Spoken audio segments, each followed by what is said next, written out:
Nous rendons gloire à ce Dieu qui nous permet d'être encore là ce dimanche. Nous sommes là pour le servir, pour l'élever, pour l'adorer, parce qu'il mérite toutes choses. En tant que chrétiens, nous avons toujours un désir. Le désir le plus ardent pour un chrétien, c'est de s'approcher de plus en plus de son Seigneur. De chercher comment il peut plaire à Dieu. De chercher comment son comportement peut être un témoignage dans les milieux qu'il est en train de vivre et au-devant des circonstances qu'il est en train de traverser. Un chrétien est une lampe. La Bible nous dit, nous sommes la lampe qui est dans le ténèbre. Et cette lampe doit être allumée, doit être placée sur une place qui doit éclairer. La vie chrétienne est un témoignage. La vie chrétienne par moments est un mystère. Un mystère parce que on peut se coucher, on se réveille, on ne sait pas ce qui arrivera, mais parce que nous avons l'assurance que nous avons Dieu. Et que nous savons que Dieu va intervenir dans notre situation d'une manière ou d'une autre, nous avons une garantie. Nous avons une relation avec lui. Et nous savons qu'avec lui, nous avons l'assurance de tout ce que nous pouvons attendre de lui. La vie chrétienne, c'est ce parfum de bonne odeur qui, de temps en temps, lorsque on s'est parfumé, partout où tu passes, il y a toujours quelqu'un qui se posera la question de dire, mais cette odeur que je sens, elle vient d'où? Je me souviens, un jour, je rencontre un bien-aimé, nous saluons avec lui, il est passé. Et en passant à quelques mètres, c'est alors que je sens l'odeur qui était sur son corps, le parfum qui s'était parfumé. C'est-à-dire qu'au moment où il était en train de marcher, le parfum ou l'odeur du parfum était en train de le suivre. Et par moments, c'était que non, lorsque tu es près de lui, tu ne sens pas tellement cette odeur-là qui est forte. Le parfum n'est pas si fort. Mais lorsqu'il passe à quelques mètres, c'est alors que tu sens qu'il y a l'odeur qui est en train de le suivre. C'est ainsi avec la vie chrétienne. Quand je suis là, tu regardes, tu te vois, on te regarde et on sait rendre témoignage que tu es un chrétien lorsqu'on regarde les œuvres qui sont en train de te suivre. Ce qui est en train de venir derrière toi. Tu es passé, les gens restent et se posent des questions. Mais est-ce que réellement cette personne qui vient de passer, son témoignage, sa façon d'être, comment elle s'est conduite, comment elle est en train de... Mais ça doit être quelque chose de différent. C'est ça la vie chrétienne. Mais dans cette vie chrétienne-là, c'est toi qui as la responsabilité. Le thème que nous exploitons durant cette année, c'est sur la responsabilité que nous avons dans cette vie chrétienne. Nous avons une responsabilité. Même s'il faut se tenir au-devant du Seigneur, c'est une responsabilité. C'est pourquoi nous partageons aujourd'hui, tu as la responsabilité de prier selon la volonté de Dieu. Oui, tu dois avoir cette responsabilité de chercher à prier selon la volonté de Dieu. De prier le Seigneur selon ce qu'il attend de toi. Et qu'est-ce que le Seigneur attend de toi? Le chrétien attend toujours la vie de facilité. Le chrétien attend toujours la vie de surprise de Dieu. La vie de quelque chose qui vient au moment où peut-être... ils se méconduisent, mais ils attendent que Dieu agisse dans leur vie. C'est ainsi que l'apôtre Jacques était en train d'être inspiré sur cette situation et il a voulu parler, il a voulu communiquer, il a voulu nous faire voir ce que nous devons faire au-devant des situations et des circonstances pareilles. Il nous parle dans le chapitre 4 de Jacques, le verset 2 à 5, il nous dit ceci. Vous convoitez et vous ne possédez pas. Vous êtes meurtriers et envieux et vous ne pouvez pas obtenir. Vous avez des querelles et des luttes et vous ne possédez pas parce que vous ne demandez pas. Vous demandez et vous ne recevez pas parce que vous demandez mal dans le but de satisfaire vos passions. Adultères que vous êtes. Ne savez-vous pas que l'amour du monde est inimitié contre Dieu? Celui qui veut être ami du monde sera ennemi de Dieu. Croyez-vous que l'Écriture parle en vain? C'est avec jalousie que Dieu chérit l'esprit qu'il a fait habiter en nous. Ouais. Ça, ce sont les écritures de l'apôtre Jacques. Il est en train de parler aux chrétiens. Il est en train de parler à ceux-là qui se sont accrochés au Seigneur, à ceux-là qui se disent chrétiens comme toi et moi. Il a remarqué une chose, que durant son temps, et c'est ce qui se passe même dans nos temps, il y avait des chrétiens, des gens qui venaient, qui priaient Dieu, qui cherchaient Dieu. Ils voulaient obtenir dans leurs difficultés, leurs moments difficiles. Et ces gens avaient soif et besoin d'obtenir des résultats et de réponses à leurs requêtes. Mais en priant, il y avait toujours le désespoir. Il y avait toujours des situations qui n'étaient pas si glorieuses. Mais il remarque au milieu de ceux-là qui étaient en train de prier, il dit, mais je vois que vous priez trop. Il était sûr, vous priez trop. Mais lorsque vous priez, mais vous n'obtenez pas ce que vous êtes en train de chercher. Que se passe-t-il? Mais j'ai comme impression qu'il y a une chose. C'est pourquoi il dit, vous convoitez, les chrétiens convoitent, mais vous ne possédez pas, vous êtes meurtriers et envieux, et vous ne pouvez pas obtenir. Il trouve qu'il y avait des problèmes, il y avait des péchés, il y avait des choses qui ne donnaient pas gloire au Seigneur. Et au-devant de ces choses, il est en train de le révéler au-devant des enfants de Dieu. Il y a des problèmes au milieu de vous. Lorsque vous avez, oui, cette responsabilité de vous approcher du Seigneur, vous avez cette responsabilité de venir, de bâtir une relation avec Dieu. Mais le grand problème est que tout ce que vous êtes en train de faire, qu'est-ce qui fait que vous ne puissiez pas arriver à l'obtenir? Et vous n'obtenez pas parce que votre conduite n'est pas bonne. Et il insiste, il dit, vous demandez et vous ne recevez pas parce que vous demandez mal. Comment on peut demander mal? C'est lorsqu'on vient demander dans une attitude qui ne donne pas gloire au Seigneur. C'est lorsqu'on vient, on est tellement plein de péchés, on est conscient de notre état d'âme. On est conscient des choses que l'on vient de faire. On est conscient de l'attitude malencontreuse, l'attitude malveillante que nous affichons à l'égard du prochain. On est sûr qu'on n'a pas l'amour du prochain. On est sûr qu'on est querelleux. On est sûr qu'on est des gens qui luttent, qui combattent, qui envient, les gens haineux. Mais lorsque tu es au-devant d'une situation, tu commences à prier, tu commences à chercher Dieu et tu te dis, Dieu ne répond pas. Mais comment Dieu peut-il répondre au moment où dans ton cœur, il n'y a que de querelles, il n'y a que de l'envie, il n'y a que tu es meurtrier. Ici, nous devons comprendre que lorsqu'on parle de quelqu'un qui est meurtrier, ce n'est pas seulement celui qui tue seulement avec une arme. On est meurtrier, pourquoi? Dans le cœur, tu es en train de tuer quelqu'un. Tu es en train de parler en mal de quelqu'un. Tu es en train de détruire la vie de quelqu'un. Tu es en train de comploter pour tuer quelqu'un. Tu ne veux pas du progrès de l'autre. Tu ne veux pas la joie de l'autre. Lorsque tu vois quelqu'un en train de prospérer, ça te fait mal. Tu cherches qu'il soit accusé de toutes les faussetés du monde. Et il insiste, il dit, vous priez, vous ne recevez parce que vous demandez mal dans le but de satisfaire vos passions. Adultères que vous êtes. Ne savez-vous pas que l'amour du monde est inimitié contre Dieu? Oui. L'apôtre est en train de nous parler de choses qui sont certaines. Il est en train de nous parler des choses qui nous permettent au moins de réfléchir sur notre vie chrétienne. La vie chrétienne, nous avons besoin, nous trouvons beaucoup plus que les chrétiens ont besoin de la facilité.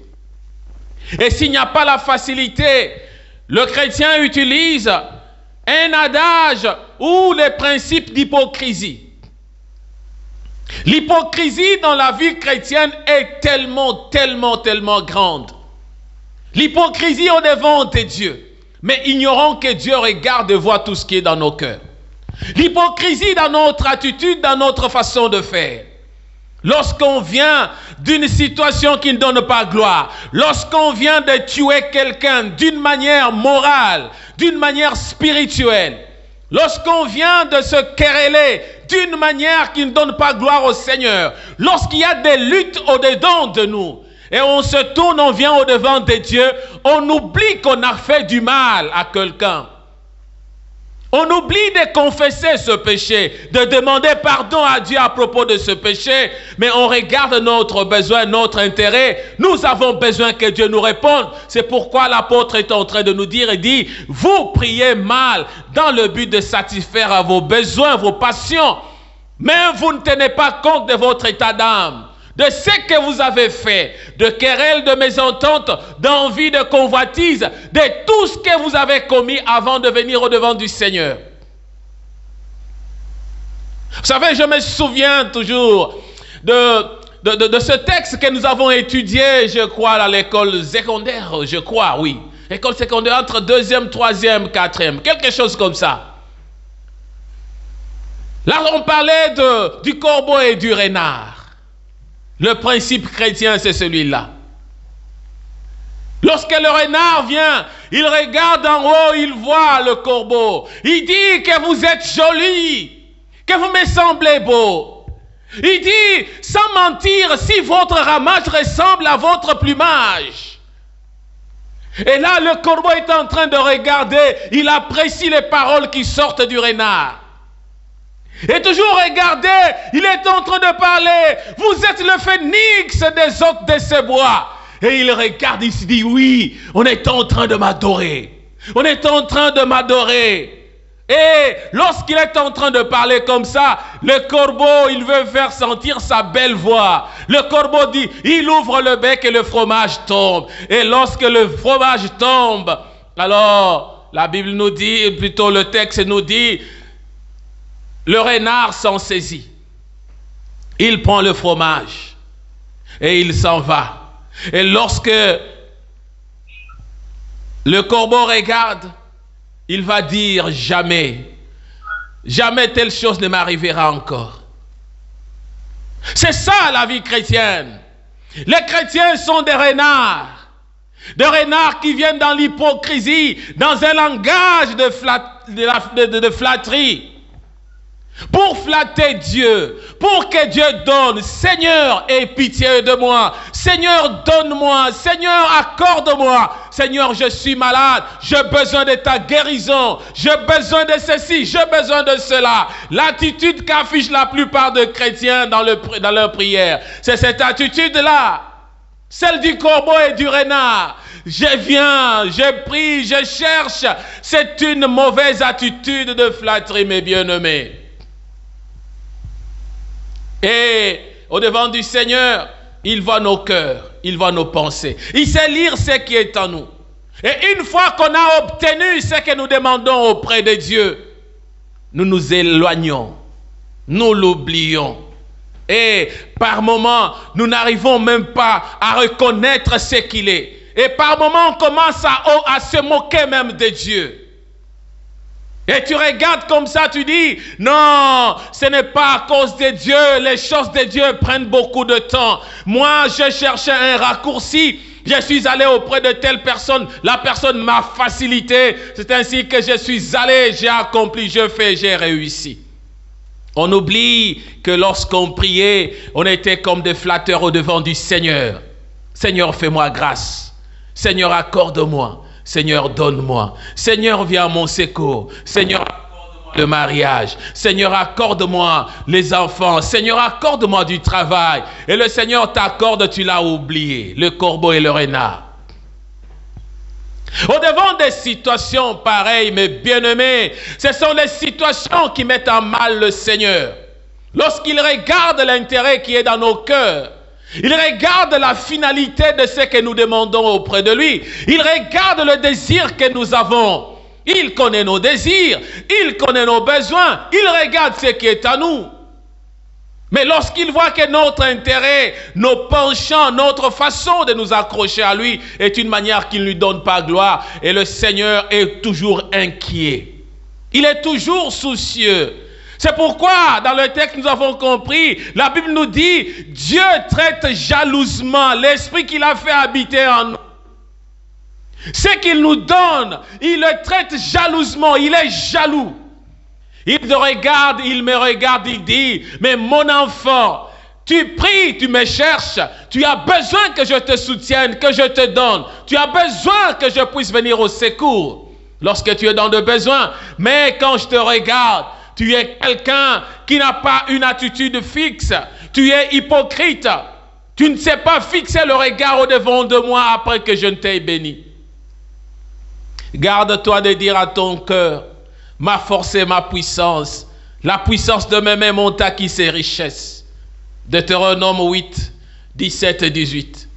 Souviens-toi de l'Éternel ton Dieu, car c'est lui qui te donnera de la force pour les enquérir, afin de confirmer, comme il le fait aujourd'hui, son alliance qu'il a jurée à tes pères. Souviens-toi. Souviens-toi de, de notre Seigneur. Souviens-toi de ce que le Seigneur est capable de faire. Mais dans la plupart des cas, le chrétien vient dans l'attitude de s'accrocher au Seigneur pour chercher seulement la volonté permissive. Que le Seigneur me permette, que le Seigneur me donne. Oui, la volonté permissive de Dieu. Elle est une volonté qui est libérale. Elle est une volonté qui ne tient pas toujours compte de nos faiblesses. Dieu peut permettre une situation pour un voleur qui vient de voler. Après avoir volé, il rentre chez lui à la maison. Il trouve son enfant malade. Son enfant était en train de partir à la mort. Et le voleur dit, Seigneur, bénis mon enfant, guéris mon enfant. Et Dieu vient au secours de cet enfant. La volonté permissive, elle ne dépend d'aucun facteur, elle ne dépend que de Dieu. Donc, il peut permettre malgré le péché, il peut permettre malgré nos faiblesses, il peut permettre malgré tout ce qu'on peut avoir connu, traversé. Mais quand tu viens au devant du Seigneur, peut-être tu n'as pas demandé pardon. C'est pourquoi la Bible nous dit, l'Éternel bénit même le méchant. Il permet aux méchants d'être bénis. Quelqu'un qui était à un certain moment ne priait pas Dieu. Il est venu ici en Irlande. Et il a fait 1 année, 2, 3 ans. Il est allé, non, il a fait 2 ans. Première année, deuxième année, il est allé à la justice au tribunal. Quand il va, le premier tour qu'il arrive, directement, il a le séjour. À côté de lui, il y avait quelqu'un qui avait déjà fait 5 ans. Un chrétien, fervent chrétien. Il prie, il cherche la face du Seigneur. Il allait vers la 6e année. Et celui-là arrivait juste 2 ans après le premier tribunal. Lorsqu'il est allé, après cela, on lui donne le séjour. Séjour de réfugié. Et maintenant, il revient et il dit, mais vous qui priez, vous qui cherchez Dieu, vous le cherchez pour rien. Voilà que moi, je suis venu 2 ans. Est-ce que vous me voyez partir à l'église? Est-ce que vous me voyez prier? Mais le Seigneur m'a donné la volonté permissive. Dieu permet à cet homme qui ne fait pas des efforts, qui est un païen, Dieu permet de lui donner. Il donne aux bons et aux méchants, aux mauvais, à ceux-là qui ne le connaissent pas. Dieu le bénit. La volonté permissive. Mais les chrétiens oublient souvent que Dieu a toujours une volonté qu'il nous impose. Nous, en tant que de chrétiens, nous ne pouvons pas chercher la voie de la facilité. La volonté permissive, elle est bonne. Oui, il le fait, il l'accomplit selon sa volonté, lorsqu'il le veut. Mais dans la volonté qui est volonté parfaite de Dieu, nous arrivons à vivre comme il le veut. C'est pourquoi il nous donne des instructions. La façon de vivre. Il nous dit comment nous devons nous attacher à la parole. La volonté parfaite de Dieu est factuelle. C'est-à-dire, c'est une volonté qui dépend de facteurs, de faits. Elle dépend de la réalité des choses. Il te dit, fais ceci mon fils, je te bénirai. Quand tu le fais, le Seigneur te bénit. Nous revenons là, nous entrons dans la volonté parfaite de Dieu. La volonté parfaite de Dieu. Mon bien-aimé, le Seigneur a beaucoup plus besoin que nous soyons attachés à la volonté qui est parfaite que d'attendre toujours les surprises de Dieu dans la volonté permissive. Ce n'est pas mal lorsqu'on reçoit une surprise de la part de Dieu. Malgré mes faiblesses, malgré mes défauts, le Seigneur vient me sauver, il vient m'accorder une grâce. C'est une bonne chose.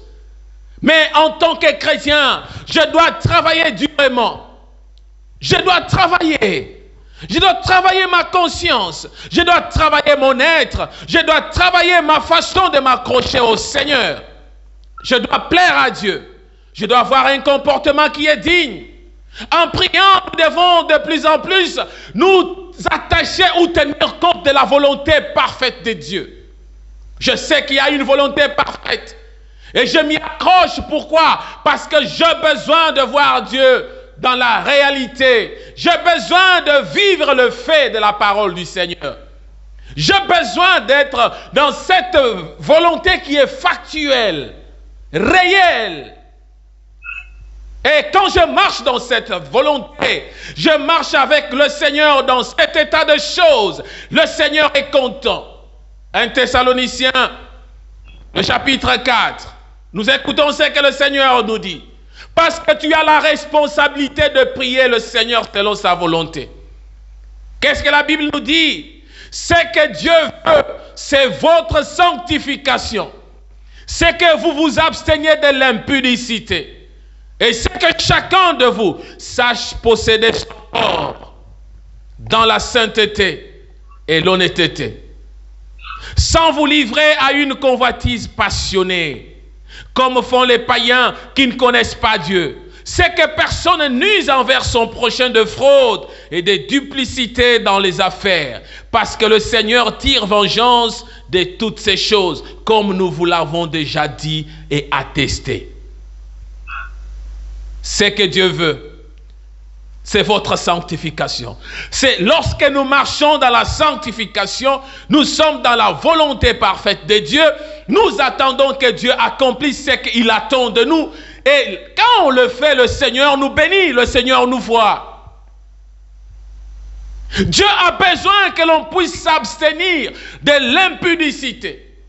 Que chacun sache posséder son corps dans la sainteté et l'honnêteté. Ouais, lorsque nous savons tenir nos corps, diriger, ordonner, guider nos corps dans la sainteté, sans convoitise, sans nous livrer à des choses qui sont passionnantes. Et le Seigneur est en train d'accomplir sa volonté qui est parfaite.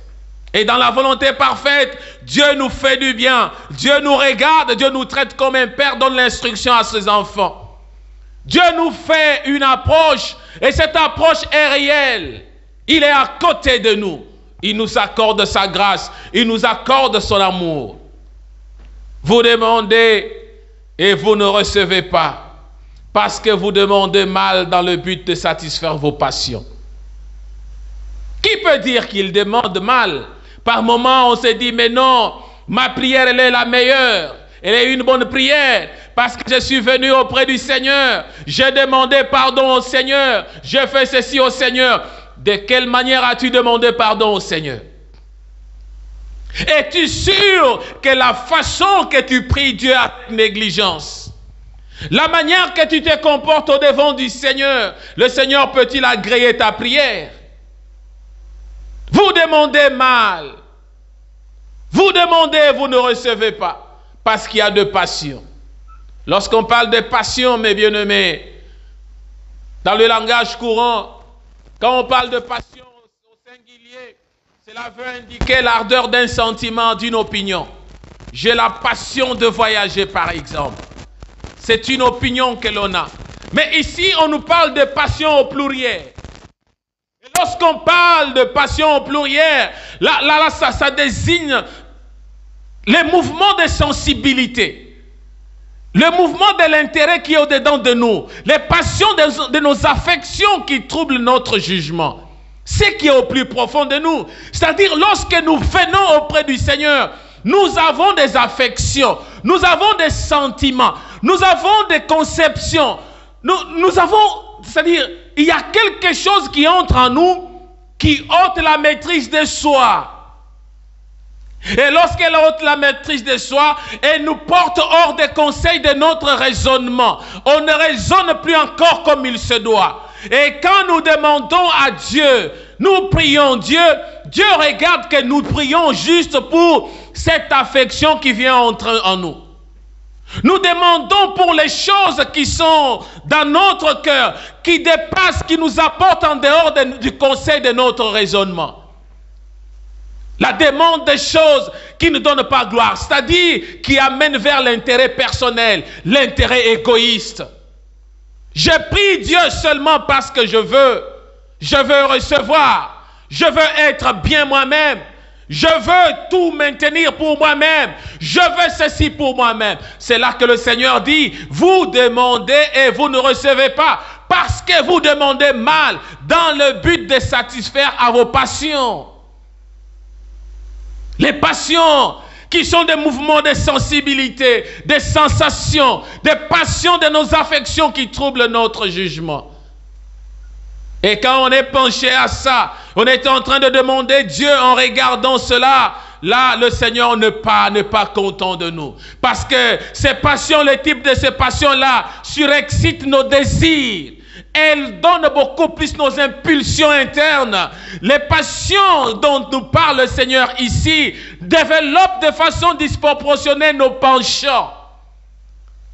On a des penchants égoïstes. On a des regards tournés seulement vers nous-mêmes. Et là, le Seigneur n'est pas content de nous. C'est pourquoi il dit, en demandant, en priant, nous ne devons pas regarder seulement le besoin égoïste. Nous ne devons pas seulement regarder ce qui est pour nous-mêmes. Nous ne devons pas regarder seulement ce qui donne joie à nous-mêmes. Mais à ton entourage, à ceux qui sont autour de toi, à tes enfants, à ta famille, à tes frères et sœurs dans le Seigneur. Qu'est-ce qu'ils vont bénéficier de ce que tu demandes au Seigneur? Oui, le Seigneur a besoin de ça. Que nos prières puissent être des prières qui répondent à la volonté parfaite de Dieu. Que nos prières soient des prières qui répondent à la volonté de Dieu. Ce qu'il désire, c'est que personne ne périsse, que tous soient sauvés. Ça, c'est dans la volonté parfaite de Dieu. Que tous soient sauvés. Il a besoin de tendre la main. Parce qu'il y a des choses qui indiquent réellement si nous marchons dans la volonté de Dieu et selon la volonté de Dieu. Pose-toi des questions lorsque tu te regardes toi-même. Pour que tu sois sauvé, le Seigneur dans sa volonté parfaite, il a besoin que tu sois sauvé. Il a besoin que nul ne périsse. Il a besoin de nous racheter. Il a besoin que nous puissions marcher dans la volonté, dans sa volonté pour être sauvés. Mais comment tu peux reconnaître que tu marches dans la volonté de Dieu? Comment peux-tu savoir que tu es dans la volonté parfaite de Dieu? La première des choses, tu dois être en accord avec sa parole. Lorsque tu te regardes, qu'est-ce que tu comprends de la parole du Seigneur? Où est-ce que tu places la parole du Seigneur dans ta vie? Quels sont les résultats qu'apporte la parole de Dieu lorsque tu l'écoutes? Parce que si tu veux savoir que tu marches selon la volonté de Dieu et la volonté parfaite de Dieu, tu dois être en accord avec sa parole. Que dit la parole du Seigneur pour ta bénédiction? Que dit la parole du Seigneur pour ta consolation, pour ton salut, pour ta destinée? Est-ce que tu comprends pourquoi tu es chrétien? Est-ce que tu comprends pourquoi le Seigneur a donné toute sa vie pour te sauver? Est-ce que tu comprends pourquoi le Seigneur attend de toi quelque chose, afin que tu puisses au moins te relever et qu'il puisse être à côté de toi? Vous savez, Jude a posé la question au Seigneur Jésus. l'un des 12, il pose la question au Seigneur. Nous sommes dans Jean le chapitre 14, le verset 22, je crois, 22 à 24. Seigneur, d'où vient que tu te feras connaître à nous et non au monde? C'est ce que Jude a demandé. Mais la réponse du Seigneur est très intéressante. Jésus lui répondit, si quelqu'un m'aime, il gardera ma parole, et mon Père l'aimera. Nous viendrons à lui. Et tous, nous viendrons à lui, et nous ferons notre demeure chez lui. Celui qui ne m'aime pas ne garde point mes paroles. Et la parole que vous entendez n'est pas de moi, mais du Père qui m'a envoyé. Une bonne question de Jude. Pour être en accord avec la parole du Seigneur, il faut d'abord la garder. Je ne peux pas être en accord avec une parole que je ne connais pas. Je ne peux pas être en accord avec une parole que je n'ai jamais entendue. Garde la parole du Seigneur, et c'est ainsi que le Seigneur viendra se faire connaître à moi.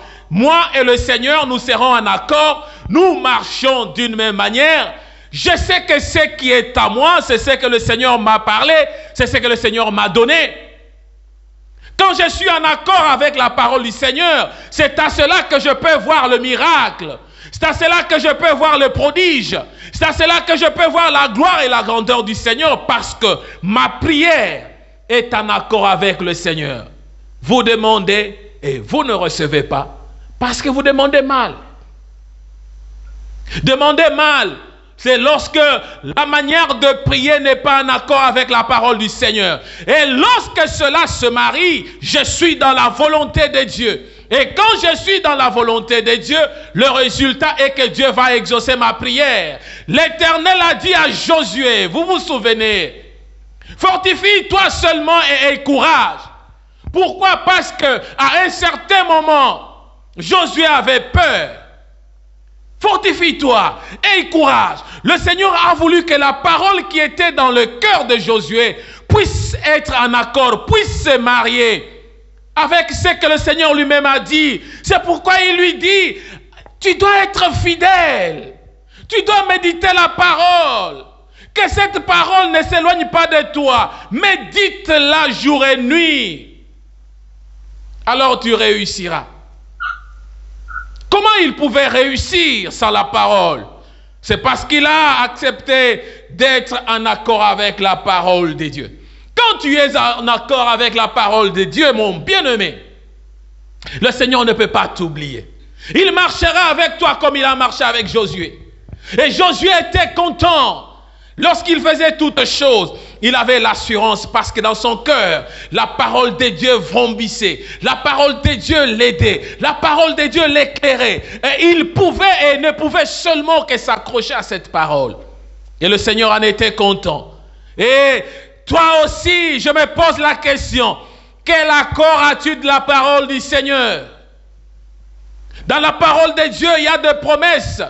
Dans la parole de Dieu, il y a des recommandations. Dans la parole de Dieu, il y a des directives ou des directions. Dans la parole de Dieu, il y a tout ce dont on a besoin. Qu'attends-tu de la parole du Seigneur? Où places-tu la parole du Seigneur? Non seulement tu peux être en accord avec la parole, mais tu dois faire ce que la parole te dit. Jacques le dit, ne vous bornez pas à écouter seulement, mais mettez en pratique la parole que vous entendez, la parole que vous écoutez. Lorsqu'on ne sait pas mettre en pratique la parole, le Seigneur te dit, tu dois aimer ton prochain. Le Seigneur te dit, tu ne dois pas être meurtrier. Le Seigneur te dit, tu ne dois pas convoiter, tu ne dois pas envier. Il ne faut pas qu'il y ait des querelles au milieu de vous. Mais toi, tu es quelqu'un qui ne vit que dans des querelles, dans des mésententes, dans la haine. Mais comment peux-tu marcher avec le Seigneur? Je suis en accord avec la parole. Oui, une chose, mais je dois mettre en pratique la parole. Peu importe les circonstances, peu importe les lieux, peu importe le temps, peu importe avec qui je suis, avec qui je vis, je dois regarder comment je dois mettre en pratique la parole. Es-tu de ceux-là qui mettent en pratique la parole? Tant que je suis le Seigneur, je suis en train de marcher avec le Seigneur, je suis en accord avec le Seigneur, et je sais que non, je marche dans sa volonté, et le Seigneur ne m'abandonne pas, parce que ce qu'il me dit, c'est ce que je pratique, ce que j'écoute, c'est ce que je fais, ce que j'entends de sa parole, c'est ce que je cherche à mettre en exercice. Mettre en pratique sa parole. Et non seulement cela, je suis en accord avec la parole. Je mets en pratique la parole du Seigneur, mais je dois écouter aussi le Saint-Esprit. Comment le Saint-Esprit me conduit. Comment le Saint-Esprit me parle. Comment le Seigneur est en train de me communiquer. Comment le Seigneur est en train de percer mon cœur. Il faut arriver, mes bien-aimés, à développer les capacités d'écoute. Tu développes une capacité d'écouter le Seigneur. Une capacité d'entendre ce que le Seigneur est en train de dire. Ainsi dit le Seigneur. Je développe cette capacité-là. Et le Saint-Esprit, nous savons, est une promesse rassurante. Est une promesse garantie. Est une promesse que le Seigneur nous a dit. Lorsqu'il parle aux disciples, il leur dit, là je suis dans toujours Jean, le chapitre 14, verset 16. Et moi, je prierai le Père et il vous donnera un autre consolateur, afin qu'il demeure éternellement avec vous. L'esprit de vérité que le monde ne peut recevoir parce qu'il ne le voit point et ne le connaît point. Mais vous le connaissez, car il demeure avec vous et il sera en vous. Je ne vous laisserai pas orphelin, je viendrai à vous. Ça, c'est la garantie. Ça, c'est l'assurance. L'esprit de vérité que le monde ne peut recevoir. Parce qu'il ne le voit point et ne le connaît point. Le monde ne connaît pas l'esprit de vérité. Le monde ne voit pas l'esprit de vérité. Et nous, en tant que chrétiens, lorsque je m'accroche à cette promesse, le Seigneur vient à moi. J'écoute le Seigneur. Le Saint-Esprit me parle. Je suis en communion, en communication avec l'Esprit du Seigneur. Et maintenant, le problème, c'est que si le monde ne voit pas le Saint-Esprit, moi qui suis chrétien, comme le Seigneur dit ici aux disciples, que c'est une promesse, le consolateur qui va demeurer éternellement avec vous. Le Seigneur sera avec nous. Sa présence, son esprit sera avec nous. Le monde ne le voit pas. Mais moi, à cause de ma conduite chrétienne, le monde ne peut voir le Saint-Esprit qu'au travers mes œuvres. C'est pourquoi je parlais au commencement du parfum. Le parfum. Le parfum, c'est l'odeur du Saint-Esprit que fait retentir un chrétien. Le parfum, c'est l'odeur, une bonne odeur. Lorsque je suis dans le monde ne voit pas le parfum, mais le monde sent l'odeur du parfum. Le monde ne voit pas le Saint-Esprit, mais le monde voit les œuvres du Saint-Esprit. On te regarde, on dit non, ça c'est le Saint-Esprit qui l'a transformé. On regarde, on dit non, cette personne marche en accord avec le Saint-Esprit. Que cette personne est en train de mettre en pratique la parole du Seigneur. Celui qui m'aime gardera mes paroles. Et celui qui garde mes paroles, moi et le Père, nous viendrons en lui, nous habiterons en lui, nous serons avec lui. Amen. Comment le Seigneur peut-il être avec toi lorsque toi-même, tu ne sais pas te disposer? Tu n'es pas en accord avec la parole. Lorsqu'on prêche la parole, tu dis non. Ah, ça ne me regarde pas. Oh, tu n'es pas dans la volonté de Dieu.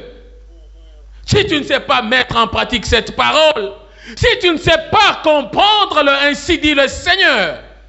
Vous savez, Dieu nous parle par le soupçon et d'une manière dont on ne peut pas comprendre le sens. Sais-tu comment Dieu te parle? As-tu déjà entendu Dieu te parler? As-tu déjà entendu Dieu interpeller ta conscience lorsque tu es en train de te méconduire? Nous avons simplement besoin de l'entendre. de lui obéir quand il nous rappelle sa parole, quand il est en train de nous orienter. La Bible nous dit, tous ceux qui sont conduits par l'Esprit de Dieu sont fils de Dieu. Si tu n'es pas conduit par l'Esprit de Dieu, tu n'es pas fils de Dieu. La naissance d'être enfant de Dieu, ça vient non pas de la chair, Jean 1,12. Mais c'est de cette puissance du Saint-Esprit qui a fait de nous ses enfants. Et comme nous sommes ses enfants, nous sommes conduits par lui. Et le Seigneur seul nous oriente dans tout ce que nous pouvons faire. Par moments, lorsqu'on se regarde, on a comme impression que les choses de Dieu tardent. Les choses tardent pour l'accomplissement.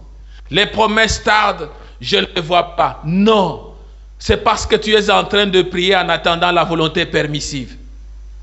Mais si tu pries en observant les principes de Dieu dans la volonté parfaite, si tu as un regard penché à ce qui est factuel, qui tient compte de faits, de la manière que tu agis, de la manière que tu te comportes, et le Seigneur regarde ton cœur parce qu'il voit le cœur, ils sondent le cœur, ils sondent le rein. Le Seigneur ne peut pas t'abandonner. Non, mais mon bien-aimé, ma bien-aimée, la volonté parfaite de Dieu exige le travail personnel. La volonté parfaite de Dieu exige une approche personnelle, une relation individuelle que l'on entretient avec Dieu, la connaissance que l'on a de Dieu. Comment tu connais Dieu? Quelle relation personnelle as-tu avec Dieu? Quelle est la manière que tu te comportes au-devant de Dieu? Quel est le travail que tu fais au-devant de Dieu? Travail personnel, de purification, d'approche. Une attitude d'accord avec le Seigneur, être en accord avec sa parole, mettre en pratique sa parole, comprendre le langage du Saint-Esprit. C'est là que l'on comprend que c'est ça la volonté parfaite de Dieu. La volonté permissive est une exception. C'est une exception. Elle peut arriver quand Dieu le permet. Il peut le faire quand il voudra. Mais lorsqu'on est dans la volonté parfaite de Dieu, cela est une recommandation, une marche à suivre pour un chrétien. Une joie de se sentir chrétien, une force de se sentir encore enfant de Dieu lorsque je marche dans la volonté parfaite de Dieu. Je peux tomber, je me relève, je dis, Seigneur, je m'accroche à ta parole, j'aime ta parole. Je peux aller à gauche, à droite, je dis, Seigneur, ta parole est en train de me parler que je suis en train de me perdre. Et là, je suis en train de marcher dans la volonté qui est parfaite de Dieu. Pour arriver à cette volonté parfaite, il faut renoncer à soi-même. Accepter de renoncer à soi-même. En sachant que les échecs et les réussites de notre vie sont les causes principales de notre responsabilité. Quand tu as échoué, c'est ta responsabilité. Quand tu réussis dans ce que tu fais, c'est ta responsabilité. C'est toi qui comprends comment tu peux te conduire par rapport à la volonté parfaite de Dieu et tu vas réussir. Ceux qui réussissent dans la volonté parfaite de Dieu, ce sont les gens que Dieu veut. Dieu aime ceux qui sont dans sa volonté parfaite. La volonté permissive, elle est comme une volonté de paresseux. La volonté de quelqu'un qui ne fait rien, il attend que la manne tombe du ciel. C'est comme ça la volonté permissive de Dieu. Dieu permet une chose qui n'est pas dans sa volonté, qui n'est pas dans son plan, qui n'est pas dans son calcul. Mais parce qu'il a regardé, bon, je lui donne même, je donne. Nous connaissons l'histoire de Saoul. Saoul, c'était une volonté permissive de Dieu. Le peuple a pleuré, les enfants d'Israël ont dit, nous voulons un roi, donne-nous un roi, nous voulons aussi être aussi comme des autres nations. Et Dieu dit, bon voilà, il y a Saoul qui vient. Alors on va établir Saoul comme roi. Et quand on établit Saoul, qu'est-ce qu'il a fait de bon? La finalité de Saoul était quoi? Dans la volonté permissive, Dieu peut t'accorder, mais ça peut aller à l'échec. Tu peux obtenir ce que tu veux par la volonté permissive de Dieu. Mais tu vas aller avec ça, ça finira comme la situation de Saoul. Le Seigneur a dit, je te rejette, Saoul, parce que tu n'as pas fait ce que moi je t'ai recommandé. Et quand on est dans la volonté parfaite de Dieu, et là Dieu va nous conduire jusqu'à la fin. C'est dans la volonté parfaite de Dieu que le Seigneur nous dit, la bénédiction de l'Éternel ne se fait suivre d'aucun chagrin. Si tu vois une bénédiction qui se suit avec de chagrin, sache bien que c'était la volonté permissive. Dieu a permis parce que tu l'as beaucoup dérangé. Il l'a permis, il l'a donné. Mais ce qui est dans la volonté parfaite, le mariage, vous pouvez aller en haut, en bas, vous pouvez vous quereller, mais si c'est dans la volonté parfaite de Dieu, vous resterez toujours unis.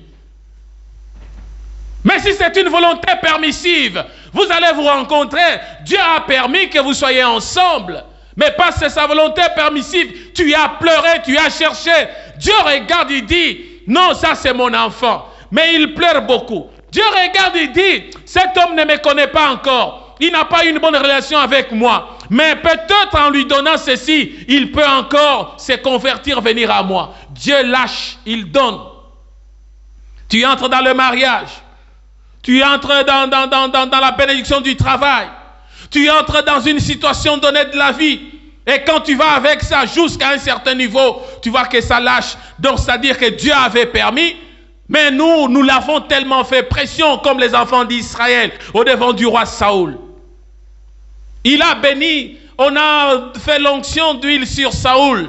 Il a régné comme un roi, mais son cœur n'était pas le cœur que le Seigneur voulait. C'est pourquoi il a dit à David, l'homme selon mon cœur. Parce qu'il était dans la volonté parfaite de Dieu. Il pouvait tomber, mais le Seigneur le relevait. Il pouvait faire de mal, de bêtises, le Seigneur le pardonnait. C'est ça David. La volonté parfaite de Dieu. Mais dans la volonté permissive, Saoul pouvait tomber, le Seigneur pouvait le rejeter. Une fois qu'il est tombé, le Seigneur l'a rejeté.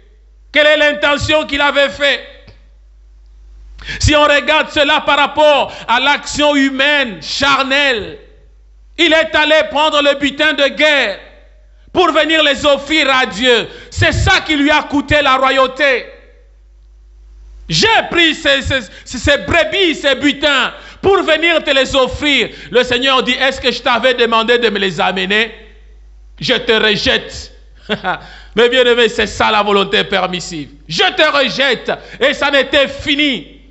Il a fait la guerre contre celui qui était selon la volonté de Dieu. Il voulait étouffer David de toutes les manières. Mais le Seigneur ne devait que protéger celui qui était dans la volonté parfaite. Dans la volonté parfaite, c'est marcher en accord avec la parole du Seigneur. Dans la volonté parfaite, c'est savoir mettre en pratique la parole du Seigneur.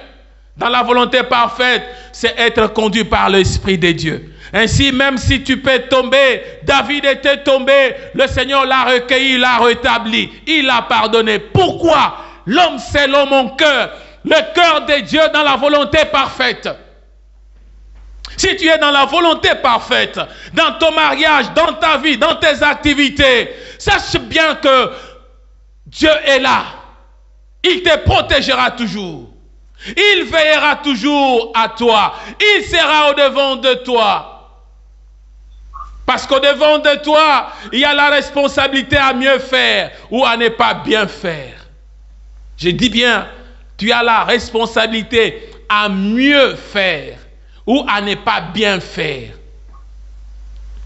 Tu peux faire bien, tu peux faire du bien, mais que ça soit mieux. Faire avec volonté. Que tout ce que vous faites, faites-le d'un cœur joyeux, comme si c'était pour le Seigneur. Et c'est ça, tu as cette responsabilité-là de bien faire, de mieux faire.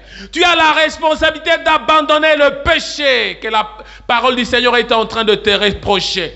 Elle t'enseigne sur le péché. La parole de Dieu te dit que c'est mal, c'est mauvais d'être querelleur. C'est mauvais d'être quelqu'un qui a envie, d'être meurtrier. C'est mauvais d'être quelqu'un qui convoite. C'est mauvais. Et lorsqu'elle te dit cela, tu as la responsabilité de le rejeter, de refuser ce péché-là. Ou de continuer à vivre avec ça, de vivre dans l'impudicité, de vivre dans le mal, de vivre dans des calomnies, de vivre dans l'ivrognerie, dans les choses qui ne donnent pas gloire au Seigneur. Tu as la responsabilité. Tu as la responsabilité de prier Dieu selon sa volonté. Oui, il a besoin que tu puisses le prier. Le péché n'est pas seulement la conséquence de forces extérieures. On doit le savoir. Le péché, ce n'est pas ce qu'on voit de l'extérieur. Ce n'est pas l'influence la conséquence de ce qui vient de l'extérieur. Le péché naît dans le secret de nos pensées. Le péché va naître de nos intentions, de ce que nous sommes en train d'imaginer. Il vient des désirs connus de nous-mêmes, des convoitises, des querelles, de tout ce qui étouffe la relation avec Dieu dans l'homme intérieur. Ce qui est énuméré dans le verset que nous avons lu dans Jacques. Ce qui ne permet pas de pouvoir être agréable au devant du Seigneur quand nous le prions. C'est ça le péché. Ce n'est pas seulement les conséquences de ce qui est extérieur, mais ça vient de l'intérieur. Et Marc nous dit, c'est du cœur de l'homme que sort tout ce qui est mauvais. Le péché sort de nous. Ça s'est construit en nous. Et lorsque c'est construit en nous, c'est alors qu'on l'exprime de l'extérieur. Ça va de l'extérieur. Voilà pourquoi le Seigneur est en train de nous dire, vous demandez et vous ne recevez pas. Parce que vous demandez mal, dans le but de satisfaire vos besoins. Dieu connaît les pensées de nos cœurs. Dieu connaît ce qui est là. Il connaît ce qui est au-dedans de nous. Ne soyons pas comme les corbeaux et le renard. Il peut te bénir, mais il connaît que ce qu'il t'a donné, ça n'ira pas loin. Il peut te donner, le permettre, volonté permissive, mais il sait que non, c'est juste pour un temps. Je sais que cet homme, parce qu'il connaît les pensées de nos cœurs, ils sont de le cœur, il connaît ce qui est au-dedans. Il regarde, dit non, ça ne sert à rien. Mais je le donne quand même. Peut-être qu'il peut changer le cœur. Mais par moment, la plupart des cas, là où le Seigneur nous a bénis, nous a donné, on l'a abandonné. Nous avons reçu ce dont on avait besoin. Et nous avons tourné le dos. Nous lui avons tourné le dos. Dieu seul connaît nos désirs et nos motivations. Les motivations les plus profondes de notre cœur. Et dans ces motivations-là, c'est seule sa puissance qui permet de nous libérer. C'est seule la puissance de Dieu qui permet d'enlever la duplicité, d'enlever la dépravation de mœurs dans notre cœur. Il n'y a que la puissance de Dieu. Dieu a besoin que lorsque nous sommes au devant de lui, que nous comprenions ce que c'est la volonté parfaite. Pour terminer, le psalamiste nous dit, fais de l'Éternel tes délices et il te donnera ce que ton cœur désire. Recommande ton sort à l'Éternel, mets ta confiance en lui, il agira. Il fera paraître ta justice comme la lumière et ton droit comme le soleil en plein midi. Lorsqu'on fait de l'Éternel le délice c'est ce qui est délicieux, ce qui est bien, ce qui est bon. Lorsqu'on sait marcher avec le Seigneur dans ce qui est mieux, dans la responsabilité, c'est ça notre responsabilité, la responsabilité de faire de l'Éternel te délice. Lorsque tu en fais autant, le Seigneur te donnera ce que ton cœur désire. Et tu sauras comment recommander ton sort à l'Éternel. Tu as la responsabilité de prier selon la volonté de Dieu. Tu as cette responsabilité de prier selon sa volonté. Ne viens pas seulement que je viens pour que le Seigneur permette que je puisse faire. Non. Dis seulement dans la volonté parfaite de Dieu, Je sais que je suis un enfant de Dieu, je marche avec Dieu, ce que je fais plaît à Dieu. Et lorsque la chose plaît à Dieu, il est très facile pour Dieu de t'accorder, de te donner ce que tu désires. Pourquoi? Parce que tu es en train de le plaire. Tu fais ce qu'il te recommande, tu agis selon sa parole et il est très content de toi. Lorsque Dieu est content de toi, il ne tardera pas à te bénir. Tu as la responsabilité de prier selon la volonté de Dieu. J'aimerais que l'on puisse prier. On va prier parce que peut-être tu ignores ta responsabilité. Tu attends seulement que la manne puisse tomber du ciel. Non, le temps de la manne est passé. C'est un temps qui est révolu. Ce moment, le Seigneur veut que ton comportement, ton attitude, ta façon d'agir, ta façon de faire, ta façon de t'approcher de lui, ta façon de te conduire dans la vie chrétienne, que cela puisse être le témoignage, le bon parfum que tu es en train d'amener. Le bon parfum dont l'odeur est en train de traîner derrière toi. Les bonnes œuvres sont en train de t'amener. Et quand tu passes, on te regarde, on se souvient de toi. Quelles sont les bonnes œuvres que tu laisses derrière toi? Quels sont les bons souvenirs que tu peux avoir de la parole du Seigneur?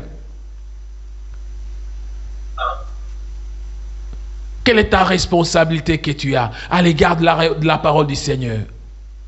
Lorsque tu l'écoutes et tu es en accord avec elle, lorsque tu l'écoutes, est-ce que tu la mets en pratique? Lorsque tu l'écoutes, est-ce que tu laisses au Saint-Esprit de faire la digestion de cette parole que tu as mangée? Nous voulons prier pour que le Saint-Esprit t'aide. Que ce que nous avons parlé par la permission de notre Seigneur, que cela puisse trouver de la place dans ton cœur. Que le Seigneur t'aide à découvrir, à comprendre, à te situer, à te regarder comme un enfant de Dieu. Il a besoin de toi. Tendre Père, tu es si parfait, tu es si glorieux. Seigneur, nul ne peut venir auprès de toi sans que tu l'aies appelé. Il y a autant que tu as appelé, Seigneur, et il y a aussi autant que tu as choisi. Seigneur, tout ce que je demande est que lorsque nous tournons le regard au-devant de toi pour prier, Seigneur, que l'on puisse comprendre la responsabilité que nous avons. Que notre prière soit selon ta volonté. Tu nous as appris dans la prière de notre Père. Tu as dit que ta volonté soit faite. C'est cette volonté qui est parfaite. C'est cette volonté éternelle qui nous amène à connaître ce que tu es, à nous approcher au-devant de toi, à mettre en pratique ce que tu nous recommandes. Accepte, Seigneur, d'être la consolation, la force, la joie de chacun de nous. Nous avons besoin de toi, afin que tout ce que nous te demandons, tout ce que nous désirons dans ta présence, tout ce que nous faisons en nous approchant de toi, Seigneur, puisse nous permettre d'obtenir le résultat escompté. Seigneur, tu as dit, vous demandez mal, dans le but de satisfaire à vos passions. Mais nous voulons nous tenir au-devant de toi, Seigneur, pour demander selon ta volonté. Nous voulons, Éternel, tourner le regard, afin que le passion dans lequel nous pouvons exprimer nos prières, que ça ne puisse pas être le passion charnel, mais Éternel, que nous ayons l'intérêt à ta parole, que nous ayons égard à ta parole, que tout ce qui est de passion charnelle, que tout ce qui est de passion, qui est éternel d'une manière égoïste pour satisfaire à nos propres besoins, soit loin de nous. Mais que tout ce que nous puissions faire, Seigneur, dans nos prières, puisse être utile pour l'avancement de ton œuvre. Et que tu puisses trouver ta part dans nos prières. Je bénis ton Saint-Nom, Seigneur. Merci pour être la consolation d'un cœur qui est brisé. Merci, Éternel, pour venir au secours de ceux qui viennent auprès de toi, Seigneur. Merci, Éternel, parce que tu as dit dans ta parole que ta volonté éternelle est que nous puissions arriver à la sanctification, que nous puissions nous abstenir de tout ce qui est de l'impudicité. Que chacun de nous, Seigneur, comme tu nous dis dans ta parole, sache posséder son corps dans la sainteté et dans l'honnêteté. Aide-nous, Seigneur, de pouvoir y parvenir par la gloire et la grâce que tu nous accordes. Je bénis ton Saint-Nom, Seigneur. Bénis chacun de nous. Aide-nous à être utiles au-devant de toi, à te servir comme tu le veux.